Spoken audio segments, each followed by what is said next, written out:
Udah bertahun-tahun, satu kata ini mesti jadi pegangan hidup banyak dosen, terutama di PTS. In passing, bukan cuma SK administratif biasa. In passing jadi simbol pengakuan negara soal jabatan, masa kerja, dan yang paling kerasa, penghasilan. Tapi mulai 2026, satu bab besar itu resmi ditutup. Nggak ada lagi pengajuan in passing baru, nggak ada lagi antri SK bertahun-tahun. Kenapa dihapus? Bukan ini pertanyaannya, tapi lebih ke apa konsekuensinya bagi karir dan kesejahteraan dosen. Apa yang terjadi dengan in passing di 2026 resmi dihapus? Oke, di part ini kita mulai dari kepastiannya dulu. Mulai di Permendikti-Saintek nomor 52 tahun 2025, pemerintah secara resmi menutup mekanisme in passing per 1 Januari 2026. Artinya apa nih? Jadi, mulai tanggal itu udah nggak ada lagi pengajuan in passing baru dan nggak ada lagi SK penyetaraan pangkat dan golongan bagi dosen PTS. Tapi, ini bukan berarti negara lepas tangan. Sebagai gantinya, pemerintah udah nyiapkan sistem baru yang diperkenalkan sebagai penyetaraan tunjangan profesi langsung. Ini berdasarkan jabatan fungsional, asisten ahli, lektor, lektor kepala, profesor, dan masa kerja dosen. Nah, buat rekan dosen ASN yang sekarang lagi bertugas di PTS, posisinya nggak langsung berubah gitu aja. Nantinya akan tetap di PTS sampai ada pemindahan resmi. Jangan seneng dulu nih, ada tapinya.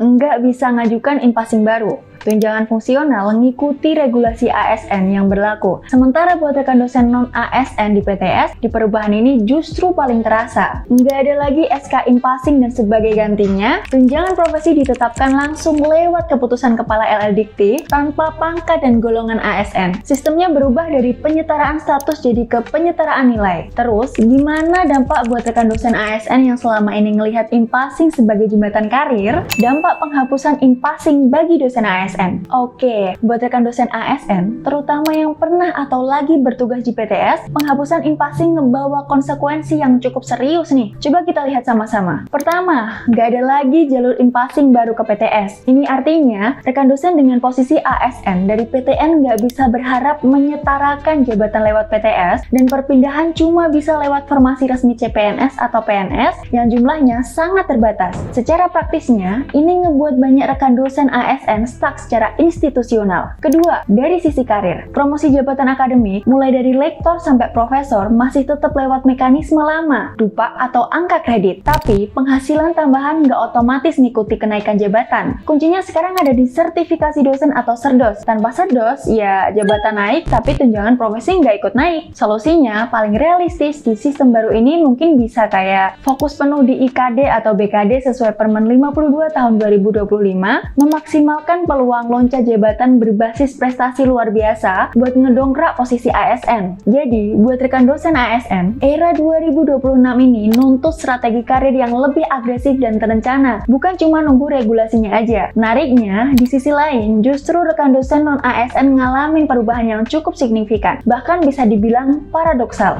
Dampak bagi dosen non-ASN dari in passing ke penyetaraan tunjangan. Bagi rekan dosen non-ASN di PTS, penghapusan in passing bukan cuma perkara kehilangan nih, tapi juga transformasi sistem. Mulai 2026, besaran tunjangan profesi dosen non-ASN ditetapkan setara ASN, yaitu 1 kali gaji pokok sesuai jabatan fungsional, tanpa perlu SK in passing, tanpa pangkat dan golongan ASN. Sebagai ilustrasinya biar kebayang, kurang lebih gini rekan dosen, asisten ahli dengan TMT awal disertakan ke level 3C, lektor kepala dengan masa jabatan tertentu bisa setara 4D, profesor bisa capai nilai setara 5E dengan akumulasi jabatan dan angka kredit tertentu. Prosesnya juga jauh lebih sederhana, ya karena nggak ada lagi perkara nunggu SK pusat bertahun-tahun. Sekarang cukup lewat keputusan Kepala LL berbasis data jabatan dan masa kerja sejak pengangkatan pertama. Kalau nanya soal kelebihannya, jelas banget jauh lebih cepat, lebih pasti, dan lebih adil secara nominal. Tapi, ini semua juga ada konsekuensi besar yang sering luput dibahas. Status kepegawaian tetap non-ASN. Artinya gimana tuh? Jadi, nantinya skema pensiun ngikutin UU Ketenagakerjaan, bukan sistem ASN, nggak ada jaminan pensiun negara dan semua bergantung ke kebijakan internal PTS. Ini jadi trade-off besar yang harus disadari sejak awal. Mulai di sini, persoalan sebenarnya muncul, bukan di konsepnya, tapi malah di implementasi di lapangannya. Permasalahan utama dan resiko 2026 tanpa in-passing.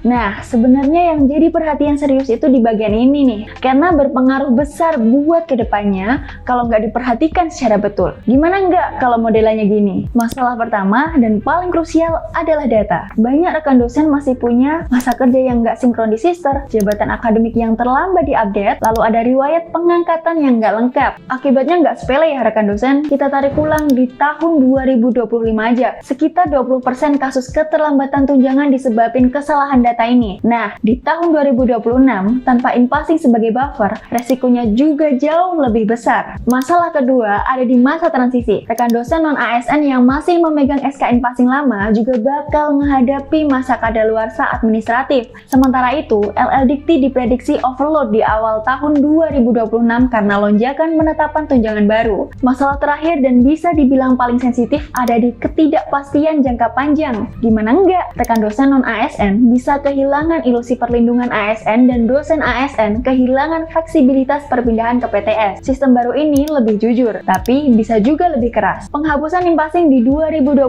bukan soal menang atau kalah, justru ini soal perubahan cara negara memandang rekan dosen. Bukan lagi soal pangkat dan golongan, tapi lebih ke soal kinerja, jabatan fungsional, dan data yang rapi. Kalau video ini bermanfaat, jangan lupa klik subscribe dan share ke rekan dosen lainnya. Like dan komen di bawah ini apa yang perlu kita kulik lagi seputar karir dan akademik dosen. Sampai jumpa di video selanjutnya.